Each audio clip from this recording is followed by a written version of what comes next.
আল্লাহর করতে কি কোনো কিছু সময় লাগে? না। আমার আপনার বহু প্ল্যান লাগে, কিন্তু আমার আল্লাহর তো কোনো প্ল্যান লাগে না। আল্লাহ রাব্বুল আলামিন বলেন, ইন্নামা আমরুহু ইযা আরাদা শাইআন আন ইয়াকুলা লাহু কুন ফায়াকুন। আমার আল্লাহ যখন কোনো কাজের সিদ্ধান্ত নিয়ে নেন, শুধু বলে ফেলেন কোন, বলতে দেরি, সঙ্গে সঙ্গে তা বাস্তবায়ন হয়ে যায়। জোরে বলে সুবহানাল্লাহ। সেই মহান রব, আমার প্রভু আমাকে দয়া করে এই কালামটা আমাকে দিয়েছেন, কোরআনটা আমাকে দিয়েছেন। পৃথিবীতে আমরা যা কিছু দেখি, চোখে যা কিছু দেখি, যত আশ্চর্য হই না কেন, যত আশ্চর্যের কিছু পৃথিবীতে আছে, এর মধ্যে সবচাইতে মহা আশ্চর্য, মহা বিস্ময় হলো এই কোরআন। জোরে বলি সুবহানাল্লাহ। কারণ আল্লাহ পাক এর মধ্যে এমন কিছু তথ্য দিয়েছেন যা পৃথিবীর কোন তথ্যে এটা আপনি খুঁজে পাবেন না। কোথাও আপনি যেটা পাবেন না সেটা এই কিতাবের মধ্যে পাবেন। জোরে বলি আল্লাহু আকবার। জাস্ট একটা তথ্য আমি দিতে চাচ্ছি। এই যে আমরা যেখানে বসে আছি, জমিন, ঠিক মাথার উপরে আছে হলো নীল আকাশ। এই আকাশ এবং এই জমিন, মাঝখানে যে একটা বিশাল শূন্যতা আমরা লক্ষ্য করি। শুধু শূন্য না, মহাশূন্য। মহাশূন্য। এই মহাশূন্য একসময় এটা ছিল না। আধুনিক বিজ্ঞান এটা প্রমাণ করে তারা বের করেছেন। তারা বলছেন না, এই জমিন এবং ওই আকাশ দুটো একসঙ্গে লাগানো ছিল। লাগানো থাকলে কি আর মহাশূন্য থাকে? থাকে না। দুটো একসঙ্গে কি ছিল? লাগানো ছিল। সায়েন্স বলছে প্রচন্ড একটা ধাক্কার মধ্য দিয়ে এই মহাশূন্যতার সৃষ্টি হয়েছে, যার আলোচিত নাম হলো big bang theory. Big bang এই শব্দটা হলো এই থিওরির নাম। অথচ আল্লাহ রাব্বুল আলামিন এই থিওরি হালে বিজ্ঞান প্রমাণ করলো। অথচ ১৫০০ বছর আগে আল্লাহ পাক এই বিগ ব্যাং থিওরির কথা অনেক আগে কোরআনে বলে দিয়েছেন। আল্লাহ রাব্বুল আলামিন বলেন, أولم ير الذين كفروا أن السماوات والأرض كانتا رتقا ففتقناهما وجعلنا من الماء كل شيء حي جربون الله أكبر কাফেররা কি নজর দেয় না? আল্লাহ রাব্বুল আলামিন এই আকাশ এবং জমিনকে এক জায়গায় রেখেছিলেন, দুটো একসঙ্গে লাগানো ছিল। আর এরপর আল্লাহ রাব্বুল আলামিন প্রচন্ড একটা ধাক্কার মধ্য দিয়ে মহাশূন্য বানিয়ে দিয়েছেন। এখন বলুন, বিজ্ঞান কি এই থিওরি প্রমাণ করেছে না কোরআন থেকে ধার নিয়েছে? কোরআন থেকে ধার নিয়েছে। যেখানে সকল জ্ঞান শেষ, সেখানে ওহীর জ্ঞান শুরু। এটা এমন এক রবের পক্ষ থেকে নাজিল হওয়া কিতাব, যিনি বিস্তৃত জমিনের মালিক, বিশাল আসমানের মালিক। এমন বৃহৎ পরিচয় আল্লাহ ছাড়া পৃথিবীর কেউ দিতে পারে? আসতে বলবেন না, দিতে পারে? সেই মহান রব্বুল আলামিন আমাকে আপনাকে এই কিতাবটা দিয়েছেন। কিন্তু দুঃখ লাগে, এই কিতাবকে আমরা অনেকে নামাজে মানতে চাই, রোজায় মানতে চাই, মসজিদে মানতে চাই, দান সদকায় মানতে চাই, কিন্তু রাষ্ট্রে কোরআন আসুক এটা অনেক মুসলমানও মানতে চায় না। আছে না নাই বলেন তো? আছে। আপনি কোরআনকে নামাজে মানবেন, রাষ্ট্রে মানবেন না, আপনার ঈমান এখনো আনা হয়নি। আপনাকে নতুন করে আপনাকে ঈমান আনতে হবে। সম্মানিত ভাইয়েরা, আজকে যদি কোরআনের বাস্তব চিত্র যদি সমাজে চিত্রায়িত হতো,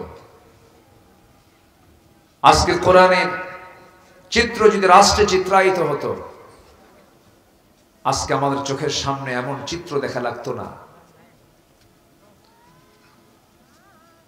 আমার দেশের স্বাধীনতার 53 বছর চলছে আজ।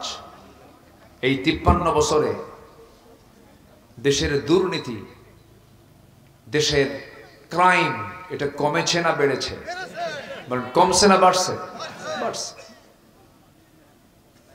সম্মানিত বন্ধুগণ, সব তো দেখলাম। কেউ এই দেশটাকে শাসন করেছে 25 বছর, কেউ চালিয়েছে 16 বছর, কেউ চালিয়েছে 9 বছর, মাঝখান দিয়ে কেয়ারটেকার গভর্নমেন্ট কয়েক বছর। এই মোটামুটি 53 বছর যারাই ক্ষমতায় ছিলেন তারাই কিন্তু মুসলিম পরিবারের সন্তান ছিলেন।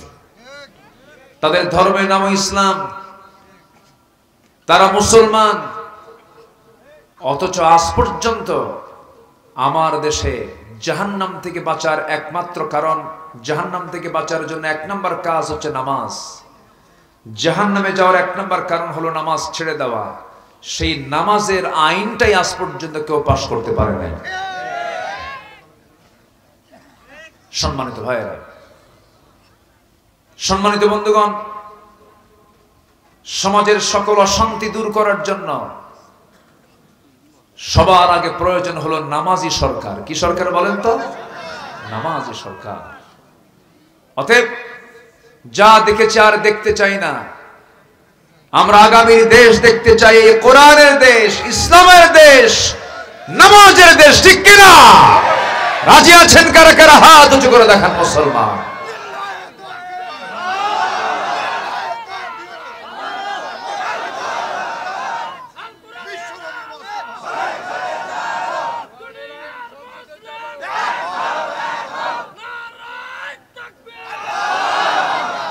আল্লাহ কবুল করুন। জোরে বলে আমিন।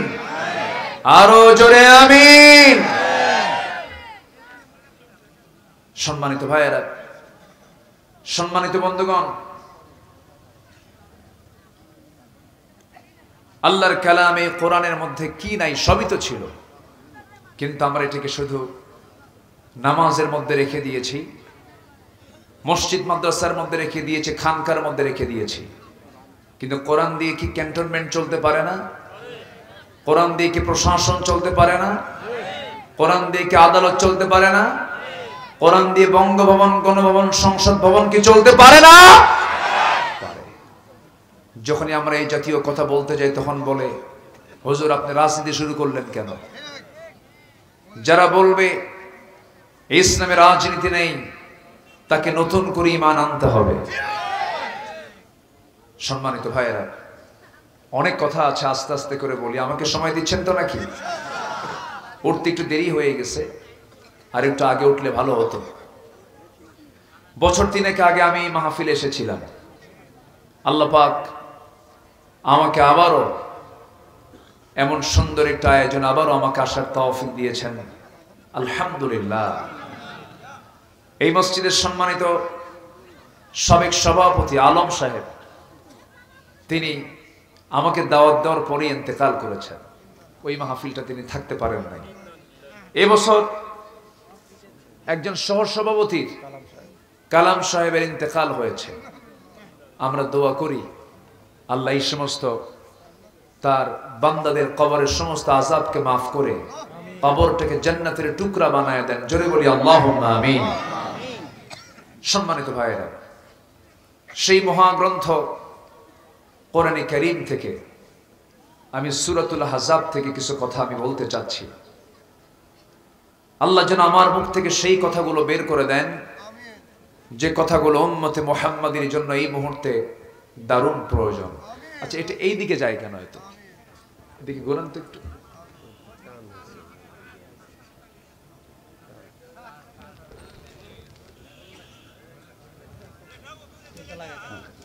উঠায় দেন।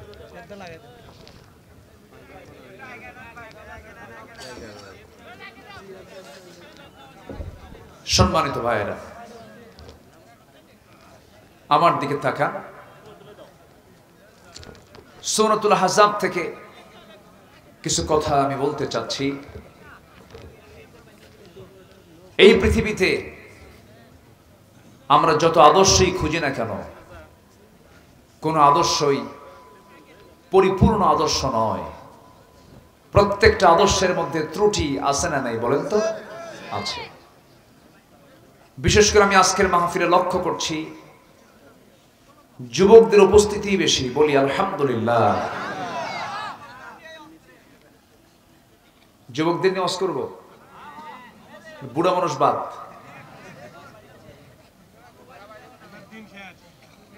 না ঠিক আছে।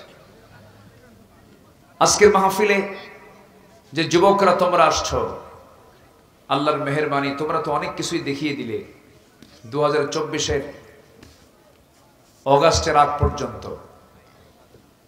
5 অগাস্ট পর্যন্ত তারা যা দেখিয়ে দিয়েছিল, আমি তো অবাক হয়ে গেছি।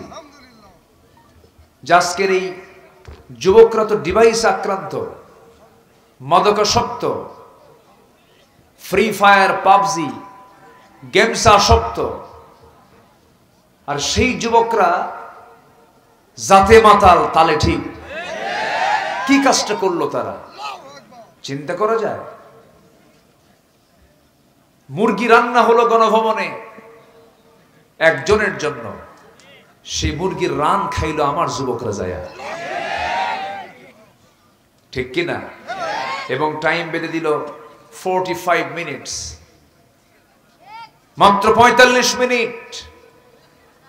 যুবকরা তোমরা সামনে আরো এতগুলো লোকের মাঝ থেকে বাছাই করে এত সুন্দর একটা আয়োজনে আসার বসার তৌফিক দিলেন। সেই মহান রবের শানে বলে উঠছি আলহামদুলিল্লাহ।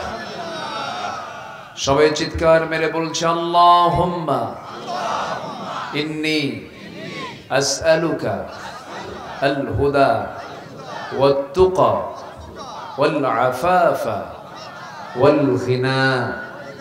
সবাই বলি আল্লাহুম্মা আইন্নি আলা যিকরিকা ওয়া শুকরিকা ওয়া হুসনি ইবাদাতিকা। আমরা আল্লাহ তাআলার শুকর আদায় করে নিলাম। সম্মানিত হাজিরিন, মহান রব্বুল আলামিনের বড় মেহেরবানি, আল্লাহ তাআলা কোরআন শোনার জন্য একটি অনুকূল পরিবেশ, একটি মুক্ত পরিবেশ উপহার দিয়েছেন। বলছি আলহামদুলিল্লাহ। এই মাহফিল আজ থেকে কয়েক মাস আগেও কোনো প্রোগ্রাম করতে গেলে আগে কমিটির যেতে হতো, থানার কাছে অনুমতির প্রয়োজন হতো। এখন সেই পরিবেশটা আর নাই, বরঞ্চ এখন থানায় ফোন দিয়ে বলে কিছু লাগবে কি, ঠিক আছে না? এই পরিবেশ এখন চলে এসেছে। সম্মানিত হাজিরিন,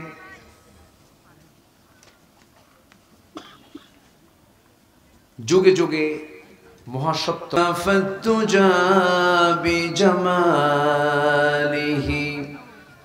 حسنت جميع خصاله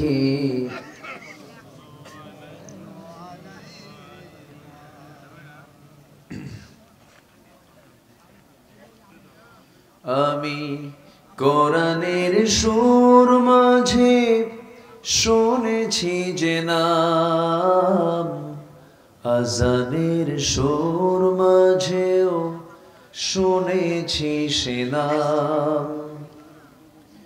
ও নাম শুনেছি আমি আমার হৃদয়, হে রাসূল নবীজি তোমায়,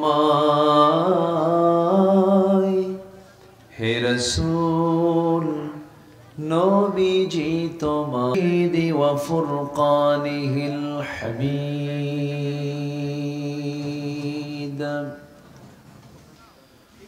আউযু বিল্লাহি মিনাশ الشيطان الرجيم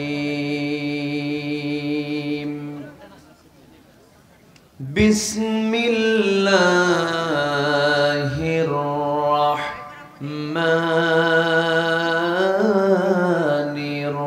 الرحيم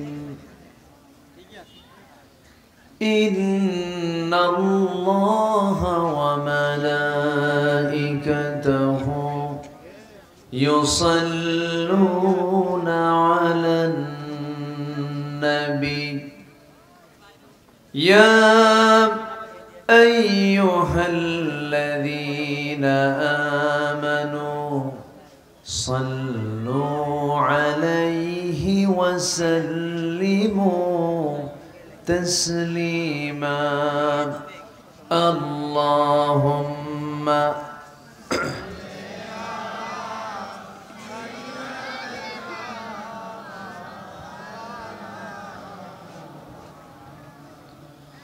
وعلى آل سيدنا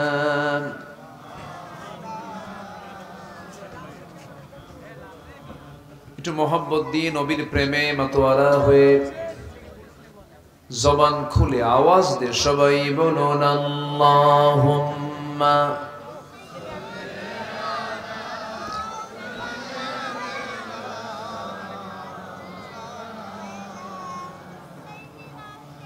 وعلى آل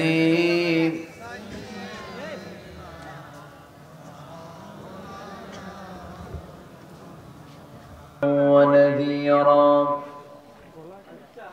তৌফিক তুমি আল্লাহ দিয়ে দাও জোরে বলি আমিন আরো জোরে আমিন আরো জোরে আমিন হাত নামান সম্মানিত ভাইরা সময় তো চলে যাচ্ছে বুঝলাম না এত দ্রুত সময় আজকে কেন যাচ্ছে আমার বুঝে আসলো না খুব মানে আজকের ঘড়ি কি বেশি ঘুরতেছে নাকি এখন তো বহু পয়েন্ট পড়ে আছে এদিকে রাত অনেক গভীর হয়ে গেল এবার মাহফিলের চাপ তো এত বেশি এত মাহফিল এবার তাই না কিছুক্ষণ আগে মন্তব্য করেছি মানে মানুষের চাইতে মাহফিল বেশি এত ঘন ঘন মাহফিল মানুষ মাহফিল শুনতে শুনতে ক্লান্ত হয়ে গেছে সম্মানিত ভাইয়েরা আমার ভাইজান আসছেন তিনিও কিছু কথা বলবেন আমি আমার পয়েন্টগুলো আমি শাব্দিক ভাবে আমার আগামীকালকে মাহফিল বেশি দূরে না মাত্র ময়মনসিংহ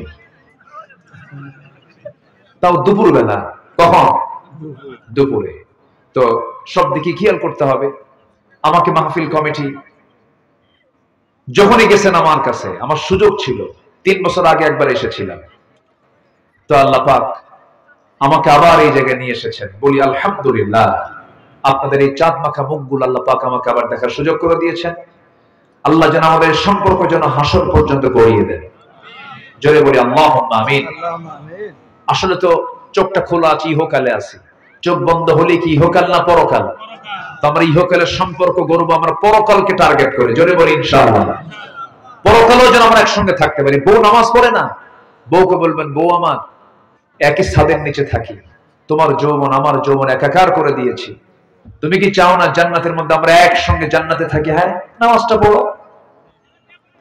মেয়েগুলোকে বলবেন ছেলেগুলোকে বলবেন বাপ নামাজটা পড় একসঙ্গে দুনিয়াতে এক ছাদের নিচে থেকেছি একসঙ্গে জান্নাতে থাকবো আমরা জান্নাতে গিয়ে শপিং করবো একসঙ্গে থাকবো আমরা এরকম করে আমরা দাওয়াতি কাজ করব আল্লাহ কবুল করুন জোরে বলে আমিন নাম্বার 3 হলো ধৈর্য ধরতে হবে যে কোনো কাজে সফলতা পেতে হলে কি দরকার ধৈর্য দরকার আচ্ছা বলুন তো নামাজ আগে না ধৈর্য আগে বলেন বলেন বলেন ধৈর্য আগে দেখবেন কিছু কিছু মসজিদেও তাড়াহুড়ো করে ইমাম যদি নামাজ একটু লম্বা সূরা দিয়ে পড়ে পিছন থেকে ওর চুলকানি শুরু হয়ে যায় লোকমা তো আর দেওয়া সম্ভব না গলার ঝাড়ি একখান মারে হুজুর তাড়াতাড়ি শেষ করেন তাহলে ধৈর্য আগে না নামাজ আগে ধৈর্য আগে ব্যবসা আগে না ধৈর্য আগে বলেন নেতৃত্ব আগে না ধৈর্য আগে তাহলে সকল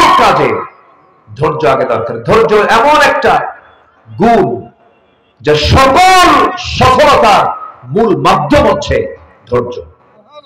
আল্লাহ তাআলা ধৈর্যের পিরামিড বানিয়েছেন মুহাম্মদ সাল্লাল্লাহু আলাইহি ওয়াসাল্লাম। অনেক কথা ছিল, তিনি কেমন ধৈর্যশীল ছিলেন, অনেক প্রসঙ্গ ছিল, সেই সুযোগ আজকে আর নাই। নাম্বার 4 হলো পরিবারের প্রতি দায়িত্বশীলতা। সন্তানগুলোকে ভালো মানুষ করার জন্য বাপ মার চেষ্টা থাকার দরকার আছে না নাই? আছে। এই লক্ষ্যে আমি 16 বছর সুযোগ পাইনি, অনেক প্ল্যান করেছি। তো প্রতিষ্ঠান গড়ার জন্য আমি প্রথম চিন্তা করলাম ঢাকাতেই একটা প্রতিষ্ঠান গড়ে তুলব, কিন্তু না, আমার বারবার মনটা টানলো যে না, আমার নম্বর যেখানে, আমার নারী যেখানে পোতা আছে, আমি সেখানে একটা প্রতিষ্ঠানকে আমি হাত দিয়েছি। এখান থেকে ওয়াকিং ডিস্টেন্স, খুব কাছাকাছি, দারুল আমিন আইডিয়াল মাদ্রাসা, নাম শুনছেন তো সবাই? এখানে একটা প্রতিষ্ঠান করেছি। আবার এতিমখানাও একটা আছে আমার মির্জাপুরে, সেখানে এতিমদের তত্ত্বাবধান করছি আমি কিছু। এখানে একটা মাদ্রাসা আমি গড়েছি। আপনার সন্তান ক্লাস 5 শেষ হয়ে যাবে, বাংলা, ইংরেজি, অঙ্ক সব শিখবে, অটোমেটিক্যালি তার 30 পারা কোরআন তার মুখস্থ হয়ে যাবে। তো আপনার সন্তানটা সব পড়া হলো, এরপর আর মাঝে যদি 30টা পারা কোরআন শেষ হয়ে যায়, এটা একটা বিশাল পাওয়া। কিন্তু এটাকে অর্জন করতে গেলে এটা ভিন্ন সিলেবাস, ভিন্ন একটা প্ল্যান পরিকল্পনা নিয়ে আমি সিলেবাস সাজিয়েছি। এটা একটু পরিশ্রম করতে হবে, পড়ার ধরনটা একটু আলাদা হবে। এই আঙ্গিকে আমি এটা শুরু করেছি। সবাইকে আমার জন্য দোয়া করবেন না ইনশাআল্লাহ? আল্লাহ যেন প্রতিষ্ঠানকে কবুল করেন। আমি কেন করেছি জানেন? আপনার ছেলে ইঞ্জিনিয়ার হোক, সমস্যা নেই, কিন্তু হাফিজ ইঞ্জিনিয়ার হোক। আপনার সন্তান ডাক্তার হোক, হাফিজ ডাক্তার হোক। আপনার সন্তান জজ হোক, কিন্তু হাফিজ জজ হোক। কি বলেন বলেন বলেন? দেখলাম তো, আমরা দেখলাম তো আজকে তালাকের যে হার, এখানে ভাই আছে বসা, তালাকের হারটা মূর্খদের মধ্যে বেশি না শিক্ষিতের মধ্যে বেশি? তাহলে সামাজিক পারিবারিক অস্থিরতা আজকে শিক্ষিত সমাজেই বেশি। নাম্বার 2, এই দেশের সার্বিক উন্নয়নে কৃষক, শ্রমিক, প্রবাসী এরা মূর্খ, দেশকে পিছিয়ে দিয়েছে না এগিয়ে দিয়েছে? এগিয়ে দিয়েছে। তথাকথিত কিছু শিক্ষিত বিসিএস, মাস্টার্স, কত উচ্চ ডিগ্রিধারী, এই সমস্ত লোকগুলো কলমের খোঁজা দিয়ে লক্ষ লক্ষ করে টাকা দেশ থেকে পাচার করে নিয়ে চলে গেছে। তাহলে প্রচলিত শিক্ষা ব্যবস্থা যে ব্যর্থ, প্রচলিত শিক্ষা পদ্ধতি যে ব্যর্থ, তা আমরা প্র্যাকটিক্যালি বুঝতে পারছি। এজন্য জাতির বিপ্লবের জন্য শিক্ষার একটা বিপ্লব দরকার। জাতির পরিবর্তনের জন্য একটা আদর্শ শিক্ষার দারুণ প্রয়োজন। আমি আমার ক্ষুদ্র একটা প্রচেষ্টায় হাত দিয়েছি। আমি সবার আন্তরিক দোয়া কামনা করি, আল্লাহ তাআলা যেন আমার এই ক্ষুদ্র প্রচেষ্টাকে কবুল করেন। সাথে এই মাহফিলের সঙ্গে যারা সম্পৃক্ত ছিলেন এবং আছেন, আল্লাহ তুমি তাদের সকল খেদমতকে তুমি আল্লাহ কবুল করো। বিশেষ করে আলম সাহেব, 3 বছর আগে আমার জাহিদ ভাইয়ের আব্বা ইন্তেকাল করেছেন। এই মাহফিল অনুষ্ঠিত বাস্তবায়নের পরিকল্পনা নেওয়ার 7-8 দিনের মাথায় আরেকজন সভাপতি কিছুদিন আগে দুনিয়া থেকে বিদায় নিয়েছেন। যারা কবরস্থ হয়েছেন তাদের জন্য দোয়া কামনা করে আমি আমার কথা আর না বাড়িয়ে ধীরে ধীরে আমরা দোয়ার দিকে চলে যাব। দোয়ার আগ দিয়ে আজকের মাহফিলের সম্মানিত মেহমান, আমার অত্যন্ত কাছের, আমার দিলের মানুষ, আমার সঙ্গে তার একটু পরে খুব বনিবনা পালন হয়ে গেল। সাইয়েদনা আবু বকর দুনিয়া থেকে বিদায় নিলেন, খেলাফতের দায়িত্ব গ্রহণ করলেন ওমর। ওই মহিলা তখন বেঁচে আছেন, কিন্তু মহিলা জানতেন না আবু বকর দুনিয়া থেকে বিদায় নিয়েছেন। পরের রাত্রে চলে গেছেন ওমরে ফারুক ওই মহিলার বাড়িতে খেদমত করার জন্য।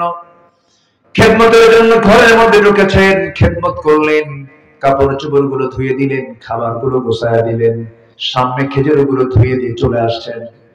মহিলা খেতে বসেছেন, খেতে বসতে নিয়ে বই মহিলাটা খেতে বসতে নিয়ে যখন একটা খেজুর মুখের মধ্যে দিয়েছেন, কামড় মেরেছেন, খেজুরের বিচি তার দাঁতের সঙ্গে লেগেছে। সঙ্গে সঙ্গে তিনি কান্নায় ভেঙে পড়ে বলছেন, বুঝতে পেরেছি আমার প্রথম খাদেম আবু বকর আর দুনিয়ার বুকে নাই, সে মারা গেছে। কারণ আমার আবু বকর যখন আমার ঘরে খেদমত করার জন্য আসতো, সে খেজুরটা পর্যন্ত আমার সামনে দেওয়ার সময় খেজুরের বিচি সহ বিচিটা আউট করে আমার সামনে হাজির করতো, যেন আমার খেজুর খেতে যেন বিন্দু পরিমাণ কোনো কষ্ট না হয়। জোরে বলি সুবহানাল্লাহ। আমার আবু বকর না, কেন আমার আবু বকর খেজুর দিয়েছে, বিচি ছাড়া খেজুর, যেন আমার খেতে যেন চুল পরিমাণ কষ্ট না হয়। সম্মানিত ভাইয়েরা, আজকে একটা নেতা ঢাকা থেকে আসবেন, তার সামনে 50টা পিছনে 50টা গাড়ির শোডাউন। আমি নিজের চোখে দেখেছি। মালয়েশিয়ার প্রধানমন্ত্রী, আমি একদিন কেলে ঘুরতেছিলাম এক শপিং মার্কেটে, মালয়েশিয়ার প্রধানমন্ত্রী তার স্ত্রীকে নিয়ে শপিং করছেন, সামনেও কেউ নাই পিছনেও কেউ নাই, প্রেজেন্ট ওয়ার্ল্ডের ঘটনা এটা। 50টা গাড়ির তেল খরচ, এটা কি মিতব্যয় না অপচয়? মিতব্যয় না অপচয়? অপচয়। প্রত্যেকটি বিষয়ে জবাব দিতে হবে কার আদালতে? আসতে বলবেন না কার আদালতে? ওমর ফারুক রাদিয়াল্লাহু তাআলা আনহু একদিন বসে আছে, এক সাহাবী হাদিস বর্ণনা করছেন, বলতেছেন মিসকাল হাববাতিন মিন কিবার, যার মধ্যে চুল পরিমাণ অহংকার থাকবে সে জান্নাতের গন্ধই পাবে না। ওমর ফারুক সঙ্গে সঙ্গে তিনি জমিনে পড়ে গেলেন। জমিনে পড়ে গিয়ে পাগলের মতো হাওয়া করে কান্নাকাটি করেন, নিজের দেহের সাথে গোটা জমিনের মাটিগুলো লাগায় নেন, লাগায় নিয়ে আকাশের দিকে তাকায় বলছে, ও আকাশের মালিক আল্লাহ, আমাকে মানুষ খলিফা বলে, আমাকে মানুষ রাষ্ট্রপ্রধান বলে, আমাকে মানুষ সম্রাট বলে, আমার মধ্যে হালকা হালকা অহংকার মনে হয় চলে আসে, কিন্তু আমার মনে হয় আল্লাহ তুমি যদি আমাকে পাকড়াও করো, কিয়ামতের দিন আমি জাহান্নাম ছাড়া আমার কোনো পথ থাকবে না।